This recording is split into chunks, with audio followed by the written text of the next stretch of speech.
बीडच्या परळीत रात्री झालेल्या गोळीबारात मरळवाडीचे सरपंच बापू आंधळे जागीच ठार झालेत, तर ज्ञानबाग इथे गंभीर जखमी झालेत। शहरातील बँक कॉलनीत ही घटना घडलेली आहे। तर बीडचे पोलीस अधीक्षक नंदकुमार ठाकूर यांनी घटनास्थळी भेट दिलेली आहे। अधिकची माहिती या सगळ्या संदर्भात आपले प्रतिनिधी विष्णू बुर्गे यांच्याकडून घेऊया। विष्णू, काय अधिकची माहिती आहे या संपूर्ण प्रकरणी आणि कारण काय? रात्रीच्या सुमाराची ही घटना आहे। रात्रीच्या सुमारास गोळीबार झाला आणि गोळीबारामध्ये सरपंचाचा जागीच मृत्यू झालेला आहे। तर एक जणावरती जे आहे ते जखमी झाल्याची माहिती समोर आलेली आहे। त्यांच्यावरती स्वराती रुग्णालय अंबाजोगाई येथे उपचार सुरू आहेत।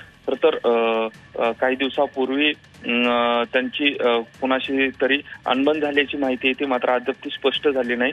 मात्र या गोळीबारामध्ये एकाचा जागीच मृत्यू झालेला आहे। पोलीस अधीक्षक रात्री त्या ठिकाणी पोहोचले होते।